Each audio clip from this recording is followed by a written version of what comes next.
What was I'm thinking about Western media portrayal of Vikings at this time, and most TV shows, most movies will have like a Ragnar. Is this Yeah, yeah. an actual person based in history? Who was he?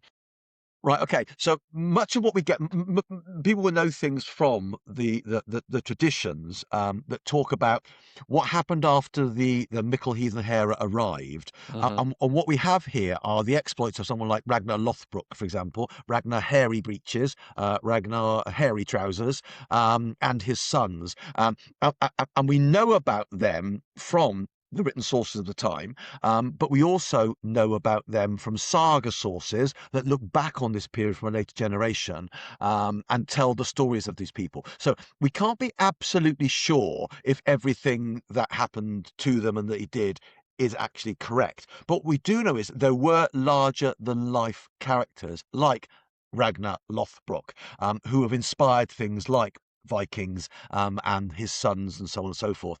And maybe a Viking chieftain was thrown into a snake pit by an Anglo-Saxon king who thought he could kill him. And maybe that chieftain's sons did get hold of that king and cut his lungs out and threw them over his shoulders in the rite of the Blood Eagle. But we definitely have larger than life characters at work here.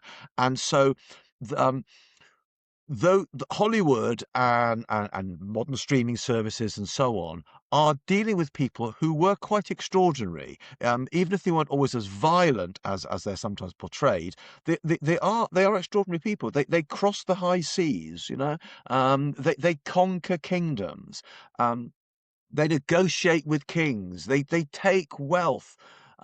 Even if we stretch out the chronology too much, so we end up having people who had died years and years and years beforehand, then leading the settlement of Vinland and North America, because it makes for for a tight story in our minds. Whereas in fact that was done by other people.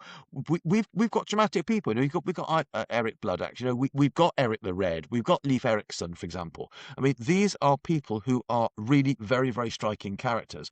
So it's not surprising that our image of Vikings is almost entirely built upon them. We don't get many images of middling peasant farmer who emigrated to England because he felt there were some career opportunities in an area that now his lord had gone into, and his lord has said, "Hey, come and join me, there's land for the taking." Doesn't have quite the same ring, does it? Doesn't. And yet that probably was the average Norse experience. Mm. Or, the story of a coppersmith in Coppergate, Copper Street in Jorvik, who's making stuff and making quite a tidy living here, and he's able to negotiate a good marriage of his son to a nice girl from a reasonable family, and they're going to enlarge their tenement, and things are looking pretty good in Anglo-Norse Jorvik, now York. Hmm. Yeah, it just doesn't make much of an exciting series, but that would have been most people's experiences, of course. And we do need to remember that. And of course, remember, no horned helmets. Really?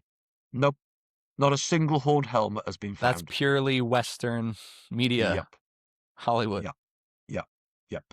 Probably because Norse gods, who we think are gods, on picture stones are shown with winged helmets and horned helmets. And so there was an assumption from the 19th century onwards that Viking helmets were horned. It would have been disastrous. The whole point of a helmet is, one, it protects your head, and B, it encourages a sword blade to slide off. You don't want anything that's going to cause that sword blade to linger on your skull any longer than it needs to be. Whereas a winged helmet or a horned helmet is going to be more likely to deflect that, and it might deflect it into your head rather than away from your head. And all the helmets that have so far been discovered from the Vendel period onwards, the pre-Viking period onwards, and there aren't many helmets because they would have been elite products. It takes a lot of money to Hmm. buy a helmet. They don't look anything like that. They might have a nasal guard, they might have chainmail at the back, for example, but not a single horn.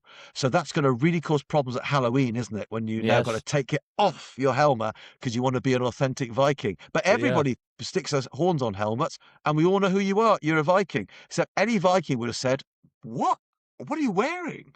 Yeah. I've got a sauna right here, and I've got a little sauna Viking hat that's got Of horns, so course. now I'm gonna have to cut off the horns. I'm afraid so. I'm afraid so. Somewhere, I and my family have a little duck somewhere. You know, get these little ducks that have a Roman duck, a Greek duck, or what have you. They're all dressed in, and I'm pretty sure the Viking duck's got a horned helmet. Oh, too bad. Yeah, that duck's gonna lose his horns.